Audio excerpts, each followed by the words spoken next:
All right. Everybody is welcome to the next session of the LAMPA Conversation Festival. The title of this session is Winds of Change.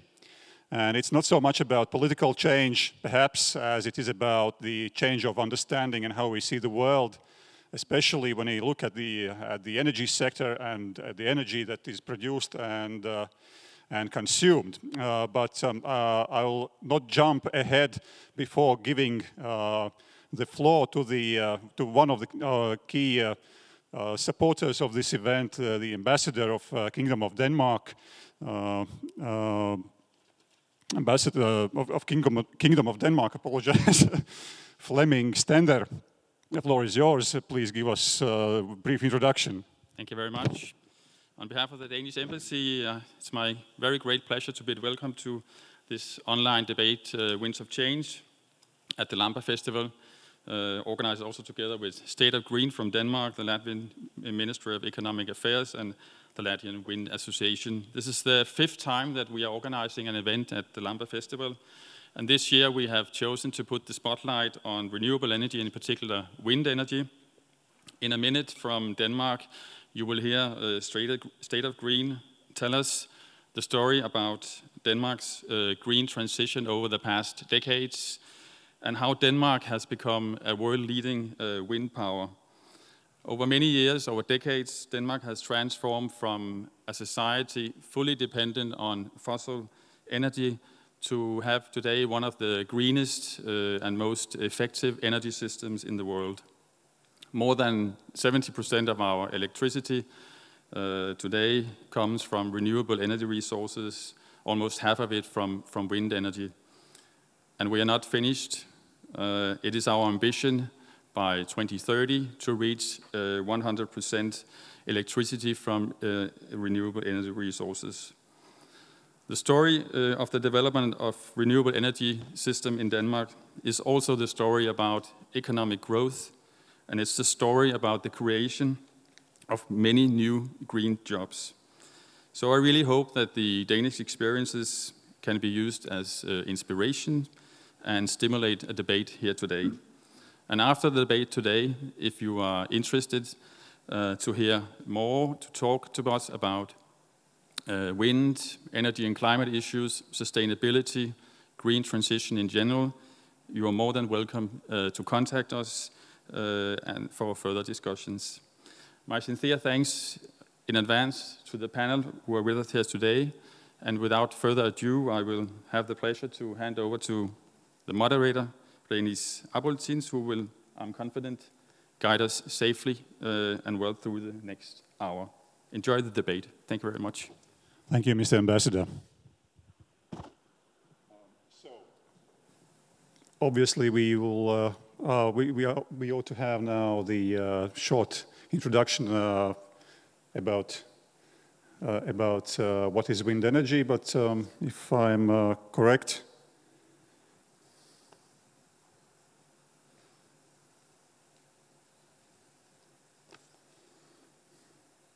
All right. Well. Anyway, I can give a brief introduction on the focus of this debate. So, wind energy, as was already said by the ambassador, has grown strongly over the last decade. The technologies have become more available, more ready. The capacities of a single wind turbine have evolved significantly, so it means that by just erecting one wind turbine, you can produce much more electricity than just 10 years ago. So wind power has actually developed exponentially, and there are countries also besides Denmark in Europe which can produce close to half of the electricity needed during the day, and Spain and Portugal are just some other examples of this. So wind energy has grown in importance, and more importantly, it has also become cheaper. So we can recall that 10-15 years ago, many countries in Europe introduced support schemes, support mechanisms to develop wind energy technologies and to deploy actually the wind farms, wind turbines to be able to substitute or add to the existing capacities and substitute fossil fuels, fossil generating capacities. So this aim has actually been achieved. The wind industry has developed very dynamically, and if compared to other technologies used for electricity production, wind technologies have actually gained significant ground, and they can contribute significantly also to the not only to the production of electricity, but also to decreasing the market prices of electricity during strong production periods of wind energy. But some of the speakers will explain a bit more about this.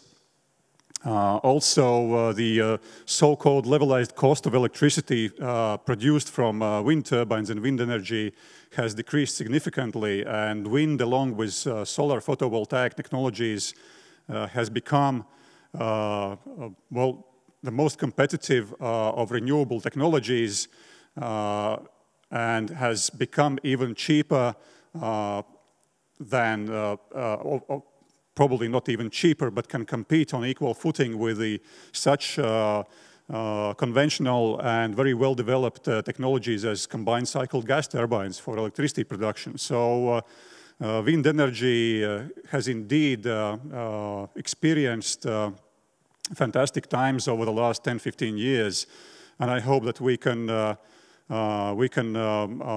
jump into the issues during the discussion part of this session about what are the barriers and why, despite such a big revolution in technology and in the reduction of costs, why still, particularly in Latvia, wind energy is so not present. It is present, but its role is really marginal.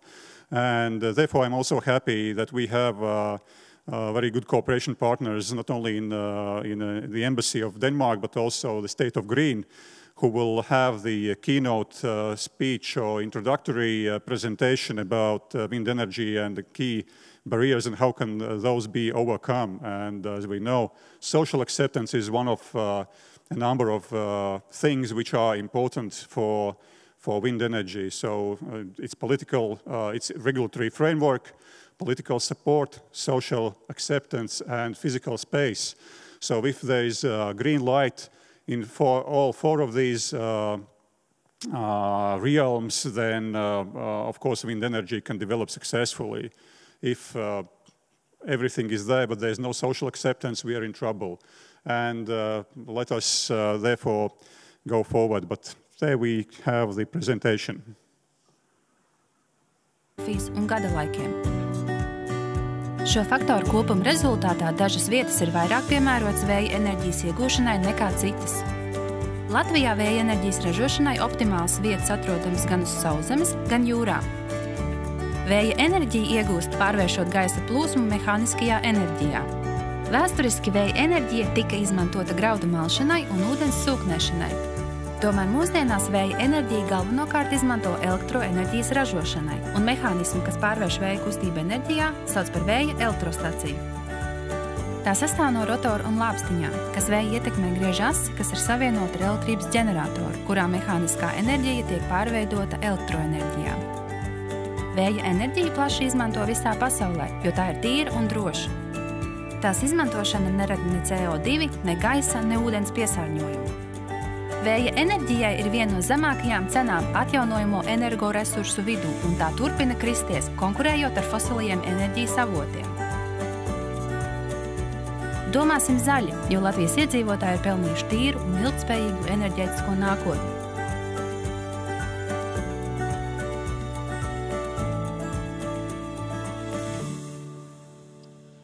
Well, thank you for the brief video intro on what is wind energy and how it is good and why it is good, but we'll discuss this also in much more detail. So currently, before introducing the participants of this discussion, I just want to remind the audience, both present and online, that you can also use the opportunity to send in your questions using the Slido or Slido application or interface, and we'll see your questions on a tablet, and I hope that we'll have time also to answer these questions that you will send in. So please use this opportunity. So it's slido.com, and the keyword is winds of change. So you're welcome to use this opportunity and post your questions. We'll try to accommodate all of those, depending, of course, on how quickly and how dynamically the debate will develop. But let me continue with introducing the participants. I'll briefly go over the names, and then I'll let all the participants provide a few sentences about who they are, what is the key message regarding wind energy. The first keynote speech will be by the State of Green Executive Director Finn Mortensen. Then we'll have Dzintars Kauliņš, Deputy State Secretary of Energy Issues from the Ministry of Economics. Then the head of the Latvian Wind Energy Association, Andris Vanaks, and last but not least, independent energy expert and consultant, Juris Ozoliņš. I'll give the floor for a brief introduction of to Finn Mortensen. So Finn, please, a few sentences about yourself. Thank you very much, Rainis, and thank you very much to the organizers and Ambassador Stender for inviting me to give a short presentation. My name is Finn Mortensen. I'm the Executive Director of State of Green, a public-private partnership in Denmark. We've been working for the past 12 years to showcase Denmark as a green nation and showcase Danish solutions and technologies. I'll dig deeper into it in a little while. Thank you very much. Thank you. Please go ahead, Dzintars. Thank you, Rainis. I'm representing Ministry of Economics, those people who are behind driving the energy policy for 2030, for setting an ambitious target for 2030, 50% of renewable energy. And clearly we see that wind is the dominant energy source to be used for reaching this target. Yes, thank you. And the National Energy and Climate Plan of Latvia has quite ambitious figures in it. So I'll be wondering, what do you have in mind to achieve the result? Okay, Andris, please go ahead. I am representing Wind Energy Association, and for me it's a great honor to participate here and represent wind energy in that moment when in wind in Latvia, comparing neighboring countries, we have tremendous development opportunities. And from development point of view, it's much better when we have in industry a little bit of vacuum, as it is today in Latvia, rather than saturation. Thank you, Andris. So I'll be probably the one switching the slides as far as I understand, but the slide management unit is with Juris, right?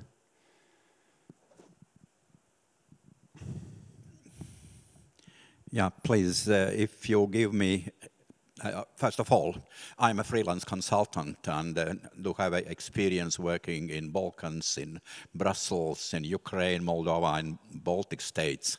And wind was always a subject we had been investigating and making legislative pieces.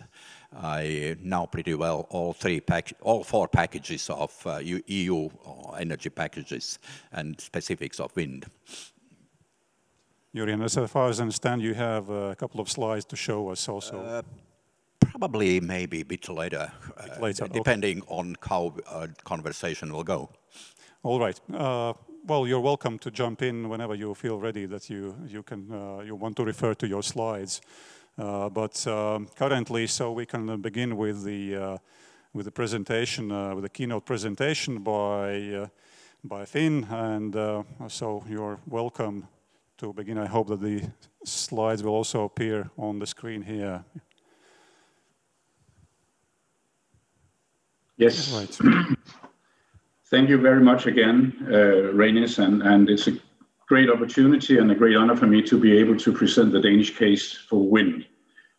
Could you switch to the next slide, please? I just need the slide machine. Thank you. Here we go. That's fine. Okay. Just before I go into the Danish wind experience, I just want to say a few words about State of Green, what kind of organization we are and who's behind us. As I started out by saying, we are what you call a public-private partnership. We're not for profit. We do not promote individual products or technologies. Our core value is to present the Danish case for the green transition, to showcase the green transition in Denmark since the first oil crisis, and also to showcase what actually is available in Denmark when it comes to green technologies, not only within wind, but also within water, environment, and other green-related issues. Behind us, we have the government, 4 ministries, the Ministry of Foreign Affairs, the Ministry of Climate, Energy and Utilities, the Ministry of Environment and Food, and the Ministry of Industry, Business and Financial Affairs. Those are the public owners behind State of Green. From the private side, we have the 4 major business organizations in Denmark.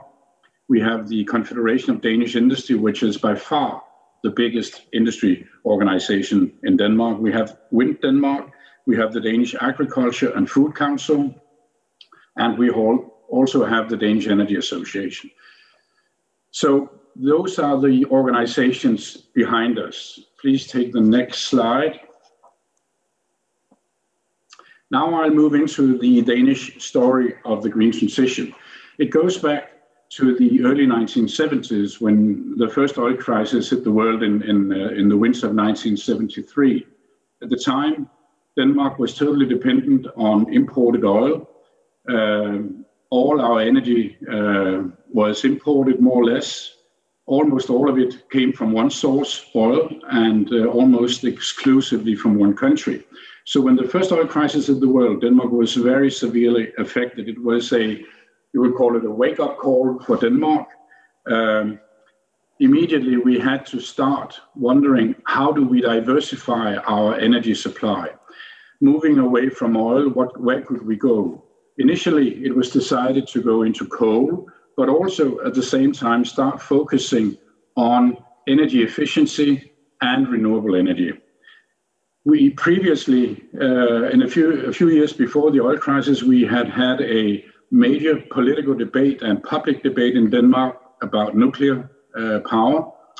The government at the time had already singled out a number of areas in Denmark where we could put up a nuclear power plant, but the public opposition was so strong that it was decided to shelve the idea and instead go all in for renewable energy and for energy efficiency.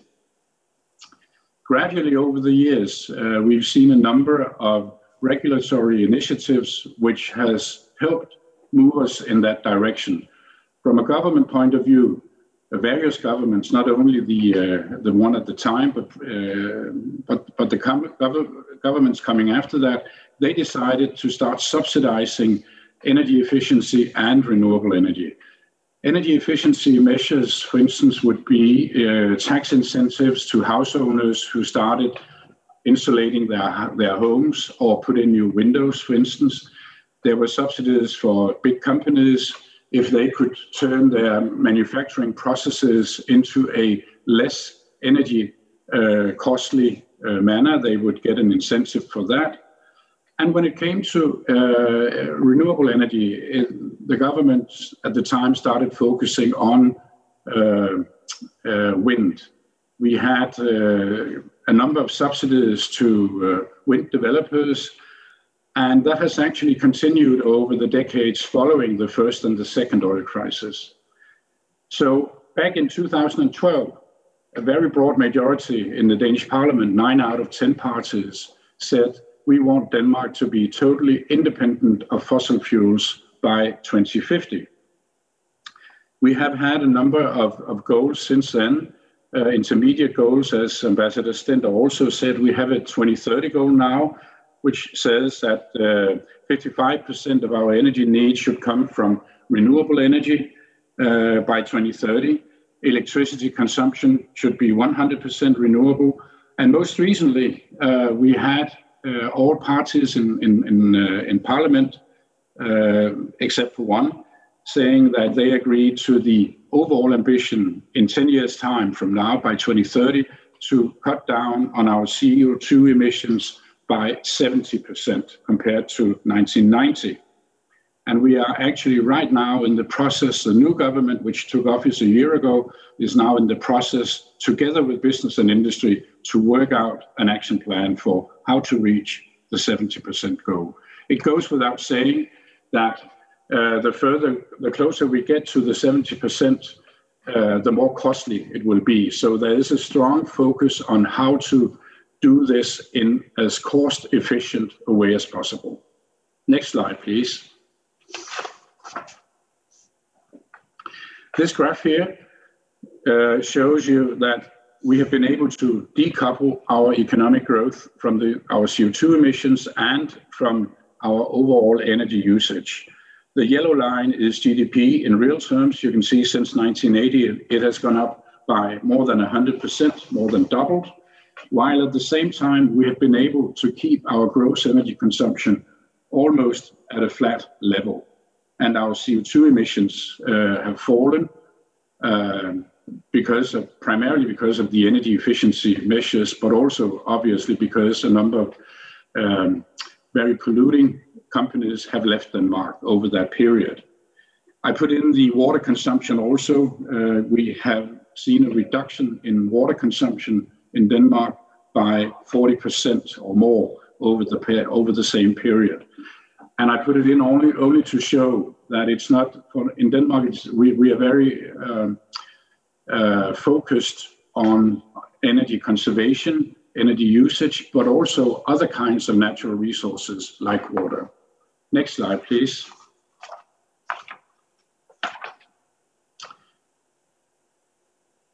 Yes.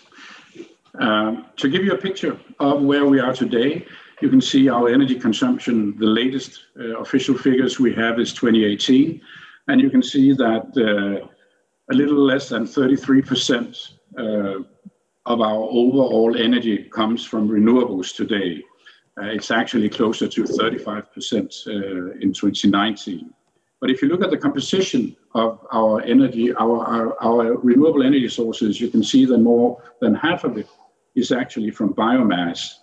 Wind constitutes about 20%, solar and other renewables 70%, and then we actually also use waste for energy purposes. On a side note, I can just say that we are very far ahead when it comes to the use of renewable energy. We are not a star when it comes to waste. We are actually one of the most waste-producing countries in the EU, and we are looking into how to reduce that. But at least some of the waste we turn into energy. Next slide, please. Just a few words about the history of wind in Denmark. It's nothing new. It really took off, as I said, in the 1970s after the first oil crisis. But actually, if you have to go back to the 1890s when a Danish physicist actually started experimenting with wind as a source of electricity. And then we had a public Danish research institution, Risø, which really started working on it in the 1970s, simply because we had this public regulation shift into renewable energy. And Vestas, which today is a global leader in wind turbines, they took off in the late 1970s. And then in 1991, we had the first offshore wind farm in the world commissioned in Denmark. You may know that we have a number of very large wind farms today. Yes, let's look at the next slide. So this slide here shows you just that about 50% of our electricity consumption is covered by wind now. We expect by the end of this year it to be 60%, and we have the goal by 2030 to reach 100%, but probably we will reach it earlier than that. As you can see, 2028 is the last forecast. Next slide, please. This slide here shows you the relationship between size and price. You can see some of the wind turbines, offshore wind turbines on the left-hand side. The first one is the one in Anholt, a height of 161 meters. The last one we put up at Kriegers Flak, 220 meters. And at the same time, you can see that the guaranteed price, Eurocent per kilowatt hour, has dropped significantly. We are now down to 9.8, or was down to 9.8% Eurocent in 2016 for Kriegers Flak. And the newly commissioned ones will be even lower. Next slide, please. So this really is a very good case for wind energy. If we look at the different kinds of energy sources, we can see this chart here shows you the price in euros per megawatt in 2018 prices. We are now, offshore has dropped from 2012 to 2018 by more than 60%, and is now down as low as 61 euros by then. And if we look at onshore wind farms in Denmark, they are actually the cheapest form of energy in Denmark today. Next slide, please. This slide here gives you a few key numbers. The Ambassador Stender also said that there is a very significant and important employment side to this. The latest figure we have is that close to 35,000 people in Denmark are actually employed directly in the wind industry in Denmark. We had a turnover of close to 20 billion euros, and the onshore wind energy capacity is about 4.4 gigawatt, while wind offshore obviously is a bit lower still, but it's coming up. And from a national economic point of view, wind power and electricity plays a very important role also. It's worth more than 7 billion euros in exports. And I would finish this slide by saying that we have built up in Denmark, we have succeeded in building up a very, very strong labor force specializing in wind. And today, Denmark is a key R&D center for wind, both offshore and onshore. And we have production facilities. Vestas obviously has large production facilities here, but Siemens Gamesa obviously also, and Siemens Gamesa has its R&D office in Denmark. And finally, we have very good test facilities.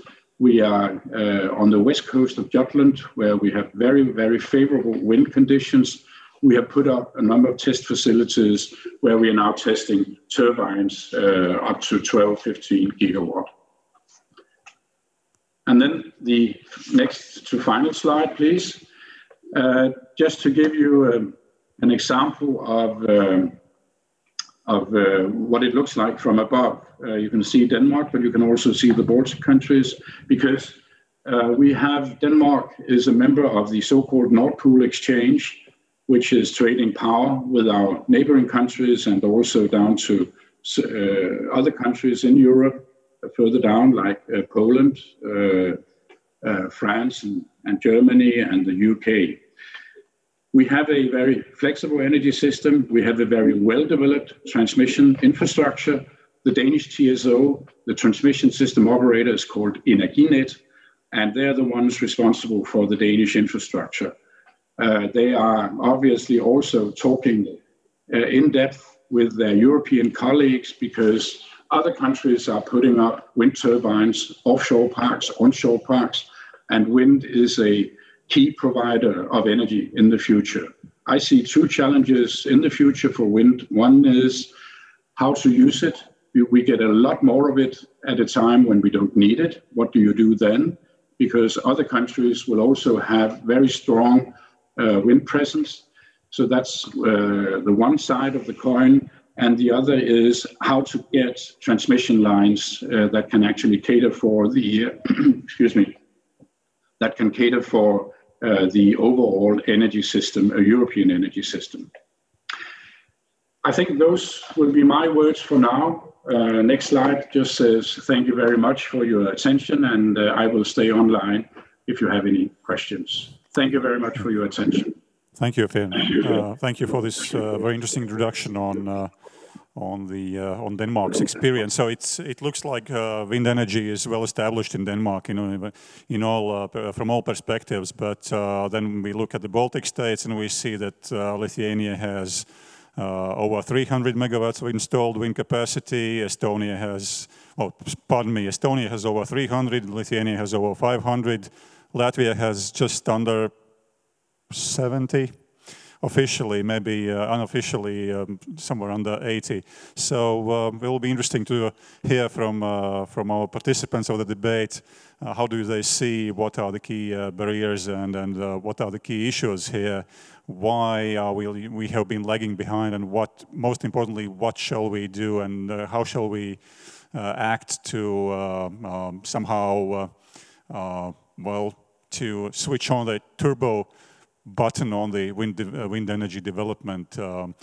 So I'll now let all of the participants have the introductory remarks, and let's start with Zintar. Zintar, please, the floor is yours. Briefly, a couple of paragraphs. Okay, thank you. Thank you. Yeah, very good. I'm very thankful.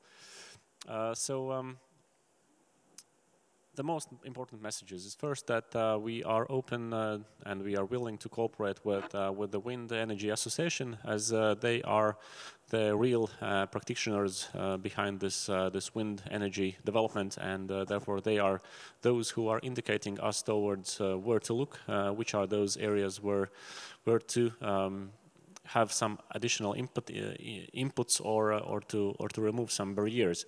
So from our side, we are very thankful for active engagement in this area from your side. Secondly, we are also very thankful for the Danish embassy, and for the next decade we see that the Danish experience is the one from which we can learn. So clearly, when we are thinking to develop something, our basic assumption is that we want to learn from the best. And clearly, the Danish example is the one to be scrutinized in detail and tried to build upon when developing our national strategy. The third issue, and here I would like to wave to my Estonian friends, we are very much happy about the government's decision today that they approved to sign an MOU with Estonia that would set the first step in motion regarding an assessment of a wind park in the Baltic Sea near Estonian and Latvian borders. So here we, from the state side, are trying to jump in one of the most difficult areas for the wind development. So clearly the onshore wind is already in progress. The wind in the forests is a bit lagging, but here we also see an activity from the state side to actually allow a wind park development in the forest area. And clearly the missing link so far has been the offshore wind development. So clearly we are not missing any areas in order to develop wind for 2030. And here we do not see that the state would in any way try to set any difficulties for the entrepreneurs to create business case in the offshore, because our intention is very clear that the state would do the preparatory works, and then the best bidder could come in and build a large wind park together with their friends in Estonia. So these are the three main elements from our side at this point of time. I wouldn't like to spend too much time actually about the history why wind hasn't developed in Latvia in the last decade as it has in different countries, because clearly this has been an area of subsidy issues, and the Latvian case is notorious on this one.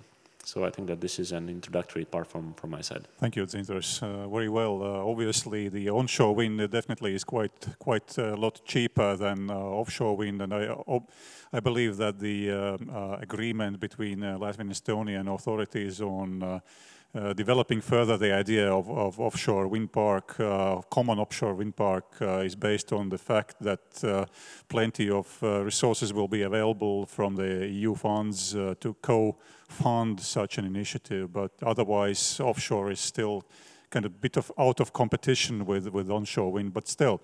All right, well, let's go over to the next introduction. Andris, please, the floor is yours. Yes, I'm an entrepreneur. And Dzintars mentioned one very important obstacle to take into consideration, that's competition. And that's what we need in Latvia. If it's wind parks need to compete each with other, and so developed projects and most efficient will be built. And to build efficient wind park, that's not only about proper regulation, that's about optimal cost in all supply chain for wind park to be built, starting from available lands, for affordable construction, like conditions, roads and optimal suppliers, and very important long-term capabilities to trade electricity in North Pole and operate wind park for 30 years efficient way. If all those issues are met costly efficiently, only then wind park will be efficient and can participate and work on market conditions for electricity market or contracting, obtaining, fulfilling duties in bilateral agreement to supply electricity for end consumers. But wind energy is not only about renewable energy. That's in Latvia about development of economy of Latvia. And this sector of wind in next 10 years, if we need to build from 800 to 1,000 megawatts of capacity, that's about 1 billion investments in coming 10 years. Give me another top 10 industries who would be so important for Latvia to develop. That's not only about the GDP development of Latvia, that's about possibilities of Latvia entrepreneurs to work in this industry. And for Latvia entrepreneurs, the market is not only Latvia market.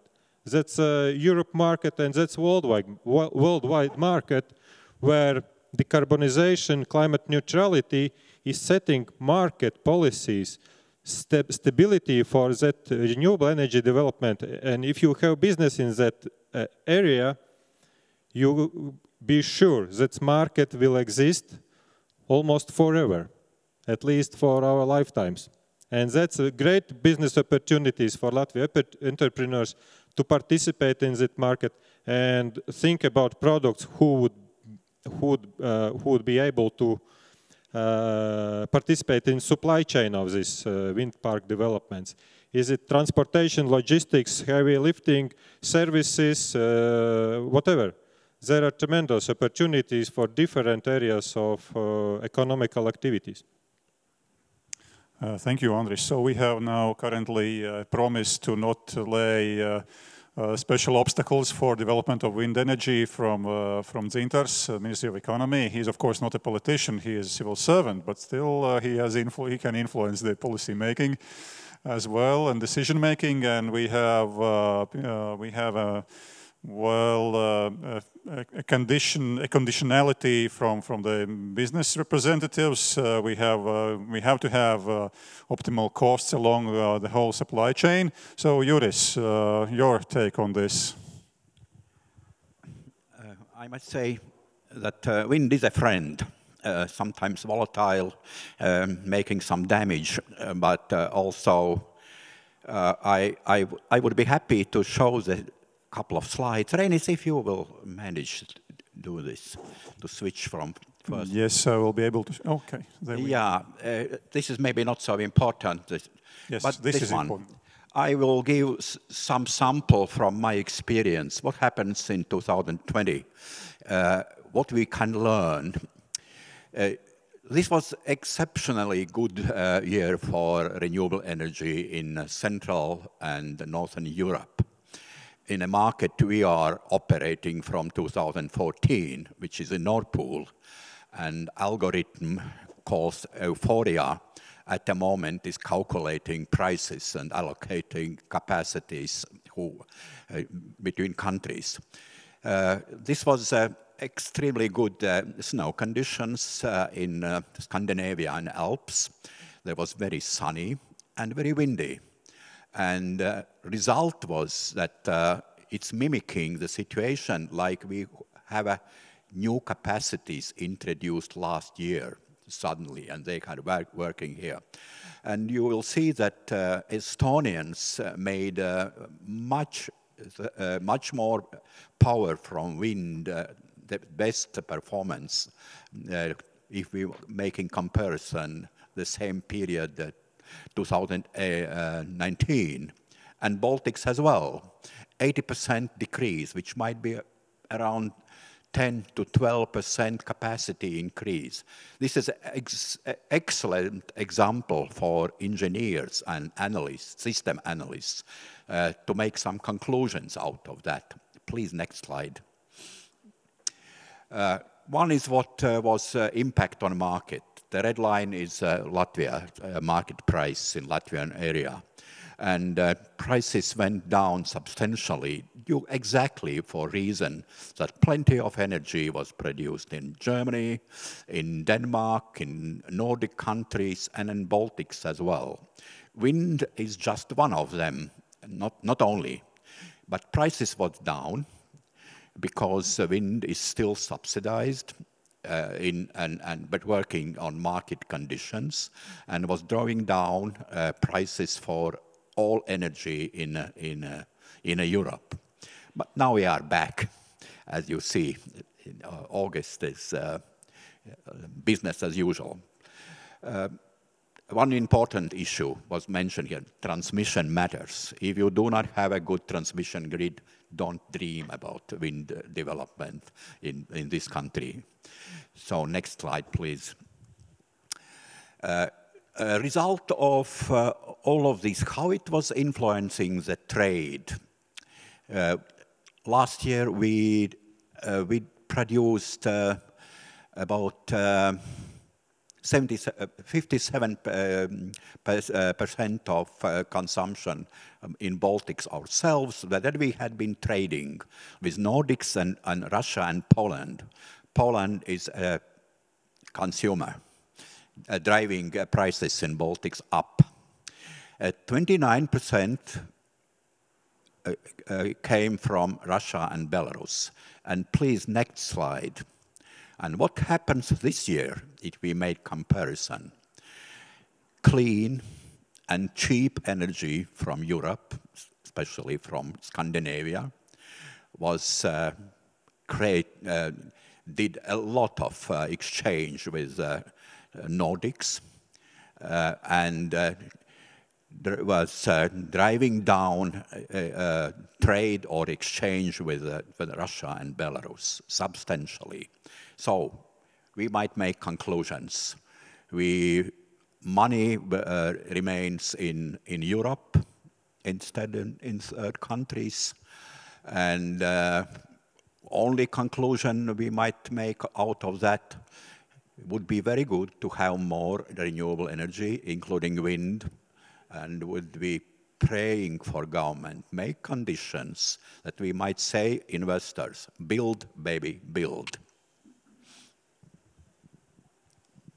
Thank you, Juris. Very nice introduction indeed. And apparently we have seen also some negative prices during the hours over the course of the summer, even in summertime, when the Nord Pool had so much wind energy supplied that the power prices dropped significantly and were around €0 per megawatt hour, which is basically electricity for free. If you allow me, please, don't concentrate on this 1 hour negative price. It was a lot of noise in media, but that was not changing conditions around all. Please, if somebody wants to jump in, just jump in, please. Yes, I think this affordable electricity price is a key issue. And it was mentioned already that is absolutely one of challenge, how we would be able to consume that electricity when wind is blowing and sun is shining. So of course that's volatile electricity, and that's what we need to think about solutions, how to consume it in that moment or accumulate in that moment. We can accumulate, of course, in Nordics in hydro. We can accumulate in heat, but that heat accumulation is not so scalable. But what we can do, we can produce fuel for transport sector. And we have batteries, that's one sector. Nevertheless, we have also hydrogen technology developing very, very fast. And that's one of key technologies what we are looking for to be developed together with renewable energy generation. To be able to consume electricity when it's cheap, we need those technologies developed in the same time. And transmission lines were mentioned as well. In Latvia, of course, we have excellent, in a moment, capacities available to provide connections for wind parks. Nevertheless, we are not on an island. Of course, we have neighboring countries connected to Latvia power system. And here, for Latvia, it's important to have speed in building wind parks. If Latvia will not build in 10 years any wind park, the capacity in Latvia will be available, but bottlenecks will be in Estonia, in Lithuania, and we would not be able to transmit our energy produced to neighboring countries. And the production should be stopped, or electricity prices are negative. And that's not economical viable for investor anymore to build and invest in such conditions in 10-year perspective. That's very important to have speed in development in Latvia. This speed have not been here for a while, but we see that this beginning is started. We have national level targets, and we need to keep working on practical implementation and reducing these bottlenecks what are identified already. Okay, so we have a regulatory framework, we have political support, we have space where to build. So what about the social acceptance? I think you, Andris, with your comment, you actually jumped back to this or touched upon this very important issue. And we have two comments that have come in, or questions rather, that touch upon a similar note. So it's about the first presentation about strong opposition groups and organizations against wind energy in Denmark. And still Denmark somehow has managed to go ahead with wind energy development. And the same thing also about Latvia. Is another question. So how does the government plan to tackle this wind energy development with local authorities, municipalities, and also local inhabitants that in most cases will try to block wind park development, especially on land? And we have a number of examples of negative decisions by municipalities despite positive environmental impact assessment and promises by entrepreneurs to obey the rules and to be really positive about the local needs and opinions. So who wants to comment first? Very shortly I can comment. For me, I am part of society as well. To get commitment for myself, I was 2 weeks ago, I went to Finland. In Latvia we don't have modern wind park to see and feel physically what does it mean. And in Finland, I visited wind park developed by recently. It's in construction phase right now still. It's about modern technology, 155 meters hub height and total height 230 meters, modern technology, and it's located in forest area. And forest is near living area of Botnia Bay in Finland. And I was so positively surprised. It was sunny day, the wind was blowing, and I had no any feeling or that this technology is healthy, harmful, or people would not accept it if they really understand and if they really have examples and feel it and see it themselves. if they believe what somebody told to them, that wind is better, is not so good, better to build nuclear or even a coal, then of course, if they don't have physical feeling of that operation themselves, that's a challenge. But we need to be smart, and we need to provide reasonable information so people can make opinion not only about opinion of different other people, taking it as your own opinion, but get this physical example. Information and education. And then before giving the floor to Dzintars, Finn, please, a couple of sentences very shortly. What's your comment? I'll make it brief. Obviously, in Denmark, we have also seen the so-called NIMBY effect, not in my backyard, especially back in the early 80s and mid-80s. But I would say today, we have a public acceptance rate of well over 90% for wind turbines. We still have issues from time to time, but I think we have come a very, very long way through public information campaigns, through compensation plans for neighbors living close to onshore wind farms, and also compensation plans for fishermen on the offshore side. So basically, wind is generally and very highly accepted today as a renewable energy source in Denmark. Would you say that experience regarding existing wind turbines and living in close proximity to existing wind farms adds to the positive attitude in general?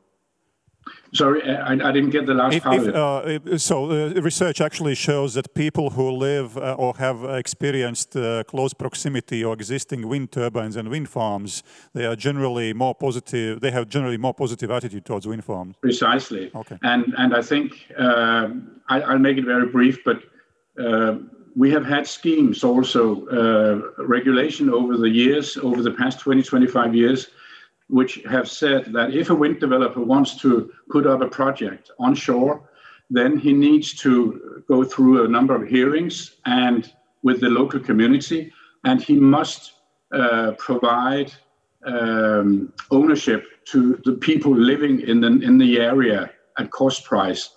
So, for instance, if a farmer can see that some of the land near to his farm if he could see that there would be put up a wind farm, he was actually given the opportunity to invest in it. And once you see that the wind turbine is going around, and you know instantly, I'm making money on this, and that has definitely helped public acceptance as well. So it's local co-ownership, basically. Yes. Energy communities, including as possibly one form. All right, Dzintars, your comment. Thank you, Finn.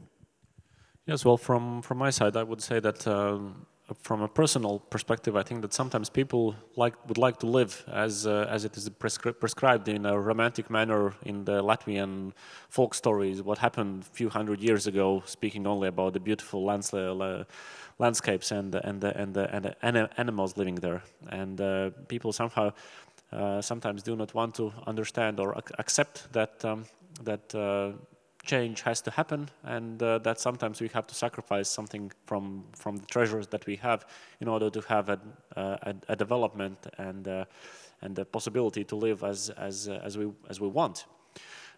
From the state side, I would say that there is a continued need for a dialogue, and we cannot be impatient on this. I think that these examples that happened in Tukums area shows that this is the first shock that the society experienced, and there has been too little information for them to actually have understood all the elements about the wind. And here I think that we need to be patient, and we have to work together with the wind developers in order to explain what the wind actually is about. And here I think that Andri's example of the video from Finland is a very good example here. So basically, we need to invest more in public affairs in a very positive manner and explain, educate, and one more time. And to be patient and do not expect that there will be a state who will say that as a dictator that this is the right truth. That we need a dialogue with the society and find the right balance between the interests of the people and the industry of the industry. Due and transparent process. All right, Yuri. There was a very important message for this session from Finn, saying that social acceptance is having the cost. you cannot, you need to compensate some inconvenience of people living in proximity. Without that, nothing would happen. So I think you might write of hundreds of articles talking about the energy independence, climate goals, but people need to feel they are involved practically, which is through the money, through the investment. Right, so it looks like despite we have a due process, we have quite clear regulatory framework right now. These examples where we have had unsuccessful experience regarding investment in new wind farms, it is based on the fact that probably the potential investor has not, again, invested enough or sufficient human and other resources in explaining and educating the local public about the gains, the potential gains of wind energy, and maybe has not expected that the local residents will be negatively, will approach this project negatively despite the potential positive side effects that the wind farm can have. So obviously it's a complex issue. It's not like one issue will solve everything. So information, education, framework, political support, not making any obstacles, and place where to build the turbines. Forests were mentioned. That's one possibility, an opportunity. Latvian State Forests, as a state company, is the owner of 41% of all forests in Latvia. So one biggest single forest owner. So there is probably plenty of space for development, probably on competitive grounds to those who wish to develop wind parks.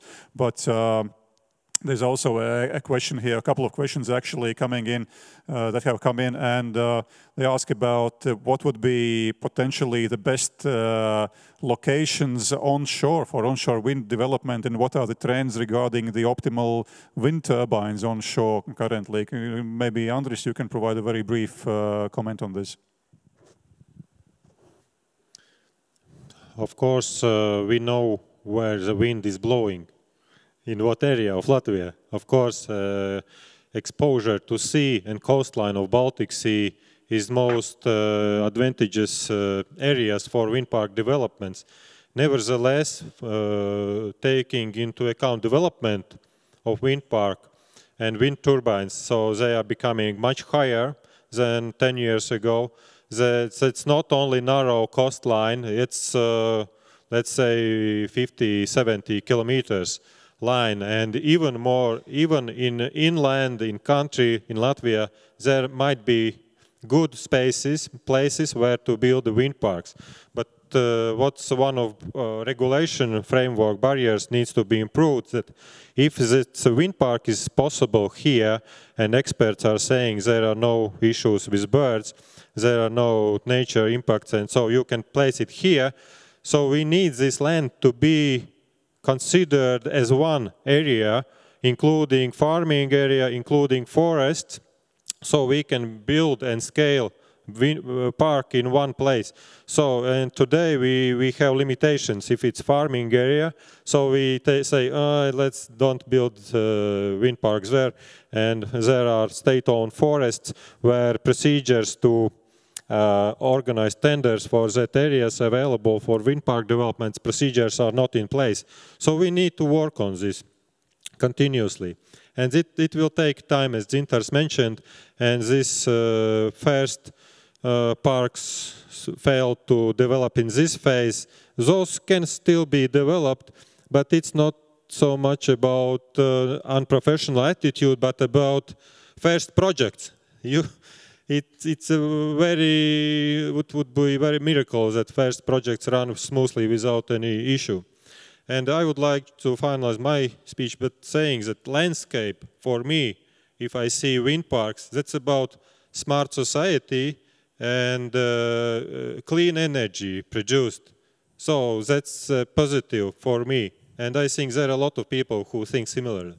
We are unfortunately running, of course, out of time, despite the fact that we are just getting warmed up, in fact. But given the time limits, I kindly ask all four of the participants to say what are your 1 to 3 most important keywords for wind energy development. And actually, you can repeat what other speakers have said if you wish, but just to see what are the keywords, what is the essence if we want more wind energy in Latvia.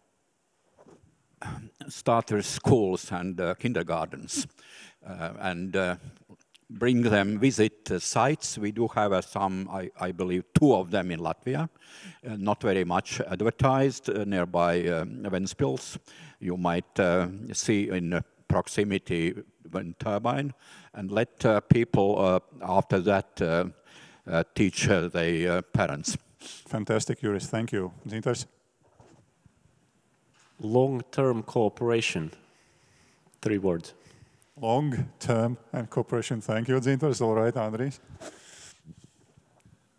And let's be patient. It will come. All right. Excellent. Finn, what are your keywords then? Well, I would say wind works. I think you need to realize it takes time to convince people. And then you should also spend a lot of time on killing myths about wind power. All right. Information, education, and patience probably would be 3 words from myself. And so thank you. I wish to extend my thanks to the cooperation partners for this debate, State of Green, Ministry of Economics of Latvia, Latvian Wind Energy Association, of course, Embassy of Kingdom of Denmark as well, and Ambassador Stender personally. And we still have a couple of questions coming in, but we discussed this prior to the debate with Andris that he might try to provide answers to these questions that have not been answered. Try to provide answers to these questions online via the LAMPA platform or some other technical way, but you'll get your answers. So thank you for those who came physically here and have been present here, and thank you also to those who were watching online. So please think about wind energy, and if you have suggestions or something, get in touch with Wind Energy Association of Latvia, Ministry of Economy, and individual experts if you wish. So thank you once again. Thank you for following the debate. Thank you, Finn, for being there over the link. And I wish to close the debate with this. Take care.